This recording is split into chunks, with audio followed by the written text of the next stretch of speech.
मरीम नवाज़ साहिबा का एक इंटरव्यू नशर हुआ और उसमें बहुत से सवालों को उन्होंने जवाब दिए। तोशा खाना की भी बात हो रही थी, लेकिन अब दिलचस्प बात यह है कि वो इस इंटरव्यू में जगह जगह रोकती रहीं और मुख्तलिफ़ जगहों पर उनको मरीम औरंगज़ेब साहिबा जवाब भी बताती रहीं कि इस चीज़ का मुझे नहीं पता, इस चीज़ का मुझे पता है।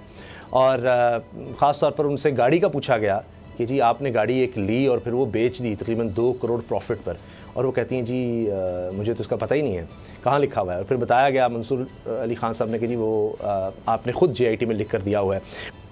फिर कहते हैं ये पनामा, ये सब ड्रामा हमारे साथ, ये है वो है। मरीम औरंगज़ेब साहिबा पीछे से कह रही हैं इसको रहने दें यार। मरीम नवाज़ साहिबा कहती हैं मुझे नहीं पता, इनके फैक्ट्स मेरे पास नहीं हैं। तो जनाब मैं तो यही कहूँगा कि लंदन तो क्या मेरी पाकिस्तान में भी कोई जायदाद नहीं है, उसकी खिड़की तोड़ कामयाबी के बाद अब पेशे खिदमत है। मेरे पास तो कोई गाड़ी ही नहीं है भाई। मरीम नवाज़ साहिबा ने मंसूर अली खान साहब को जवाब दिया मेरे पास तो कोई गाड़ी ही नहीं है। आप कौन सी गाड़ी कह रहे हैं जो 35 लाख में मैंने ख़रीदी और उसके बाद 1,96,60,000 प्रॉफिट, 2 करोड़ प्रॉफिट पर मैंने बेच दी। वो डॉक्यूमेंट्स का हवाला देते रहे, लेकिन ये कहा कि इसको रोक दें, ये ना चलाएं। और फिर इसी में वो कुछ जुमलों में कहती हैं, कुछ सवालों के जवाब में कि जी वो बिज़नेस ऑफिस में सारे डॉक्यूमेंट्स होंगे, फैमिली ने मुझे पैसे दिए होंगे, मुझे इसके बारे में क्या पता। मुजम्मिल ये दिस सम्स अप, ये खुलासा है शरीफ ख़ानदान के एसेट्स का कि मुझे क्या पता, फैमिली ने दिए होंगे।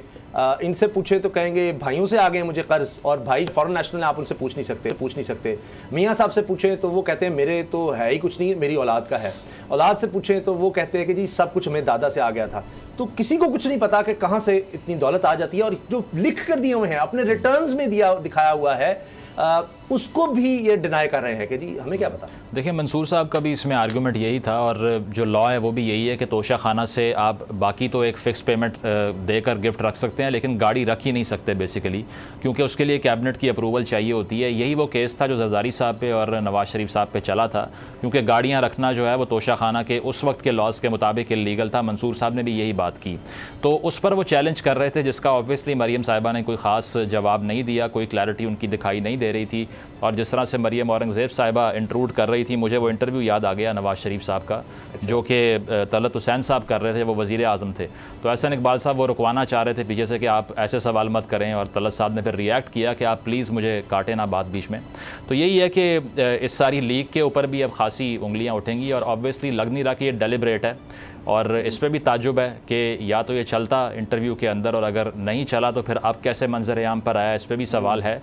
और मंसूर साहब का मौक़िफ़ इस पर यह है कि मैं रिस्पॉन्ड करूँगा जल्द इस पर, तो वो हम देखेंगे रिस्पॉन्स क्या होगा। पर बात यही है कि ख़ासा ऑकवर्ड लगा कि मरीम साहिबा ने कोई डिफेंस पेश नहीं किया, ना वो कर सकें।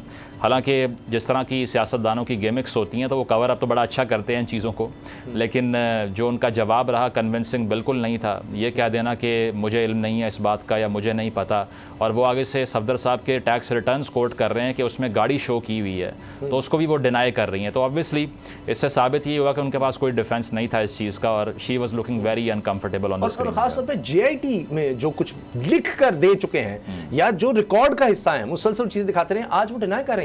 और एक और चीज़ मुझे समझ नहीं आती कि वज़ीर इत्तलात चले सरकारी काम हो तो और बात है, इसका मतलब है कि वो चले जलसों में जाती थी और बात थी, वो मैनेज कर रहे हैं, सरकारी TV पर दिखाने हैं सब। अब उनके इंटरव्यूज़ मरीम साहबा के जो सरकारी ओहदा नहीं रखती, उसमें वज़ीर इत्तलात जो है मुसलसल एक एक सवाल जवाब अरेंज करना, तो वो कब सरकारी काम कब करती होंगी? वो तो 24 घंटे मरीम साहबा के साथ ही रहती होंगी। देखें ये बिल्कुल ऐसे पाकिस्तान है, यहाँ पर तो PTV के ऊपर भी नशर हो जाती हैं तकारीर इस तरह की, और ऐसे लोगों की हो जाती हैं जो कोई ऑफिस होल्ड नहीं भी करते, सिक्योरिटी भी प्रोवाइड की जाती है। पॉलिटिकल कल्चर ही ऐसा है कि अगर जो सदर है पार्टी का, माजी में कलदम थी उनके हो रहे हैं भाई, बिल्कुल हो रहे हैं जी, हादी हो गई। इसीलिए कि जो पार्टी को लीड कर रहा है वो चाहे ऑफिस में हो या ना हो, बॉस वही रहता है, और पार्लियामेंटेरियन की इतनी वक़्त तो नहीं होती उसके सामने। लेकिन इस इंटरव्यू में ऑब्वियसली बड़ा डंट पड़ा है PMLN को, और इसका जवाब देना बड़ा मुश्किल होगा उनके लिए, क्योंकि अब ये नई डिबेट जो खड़ी हुई है, तोशा खाना का जो सारा प्रेशर एक्सर्ट किया था PTI के ऊपर, वो अब इससे रिवर्स हो जाएगा और नून लीग पे आ जाएगा। तो ऑब्वियसली ये लो टाइम है नून लीग के लिए। वो आप देखें जो आपने बात की उसमें तो ये हुआ है कि हाई कोर्ट में जस्टिस साहब ने जो फैसला दिया था कि आप 1990 से 2001 का भी डिक्लेयर करें सारा कुछ, तो उसके खिलाफ हुकूमत चलेगी जो तोशा खाना का सारा बनाती थी, इमरान खान ने घड़ी भेज दी। आज उन्होंने कहा कि नहीं हम नहीं डिक्लेयर कर सकते, अपील में गए, वहां पर 2 जजेस ने कहा कि 1990 तक छोड़ें, आप 1947 से अब तक का लेकर आए, लेने के देने पड़ गए। अगर आपको ये वीडियो पसंद आई तो सब्सक्राइब करें और बेल पर क्लिक करें। तो नजर आ रहा है सामने लिखा हुआ है जुल्म मिटने के लिए। दो चीजों से मिटेगा भाई। एक, अदल की कुर्सी पे जो लोग बैठते हैं ना, वो अदल के हिसाब से फैसले करने लगे। दूसरा, कौम निकल खड़ी है उस जुल्म के खिलाफ, तो जुल्म खत्म हो जाएगा। या इन दोनों में से कोई एक चीज हो जाए या दोनों हो जाए। अगर 420 का मुकदमा था, उस वक्त अदलिया में जो लोग बैठे हुए केस देख रहे थे, वो पूछते ना यार चीट हुआ कौन है। जब उनको दिखता कोई चीट नहीं, वो केस खत्म कर देते। तो जालिम जुल्म कर ही नहीं पाता। 9 जजेस ने नोट बिफोर किया मेरे केस को यार, 1.5 साल चला। शख्सी जमानत का केस, सेम केस इस्लामाबाद में कर दिया। एक ही इल्जाम पे 2 केस हो नहीं सकते भाई। मतलब 60 दिन का वक्त होता है, 102 दिन के बाद मैं जीत गया, केस बरी हो गया, 102 दिन के बाद अपील फाइल की, एक्सेप्ट कर ली। नहीं करते ना एक्सेप्ट, खत्म हो जाता ना जुल्म यार। भरी अदालत में मुझे बरी कर दिया, फिर पता नहीं क्या हुआ, 2.5 घंटे बाद का नोट बिफोर, मैं नहीं सुनता ये केस। खड़े रहते अपने फैसले पे, मिट जाता जुल्म। अल्लाह ताला ने बिठाया इस कुर्सी, इन कुर्सियों पे इनको यार, ये अल्लाह ताला की तरफ से फैसले करने हैं। तो या तो ये फैसले आएंगे, जुल्म मिट जाएगा, या कौम खड़ी हो जाएगी जुल्म के खिलाफ।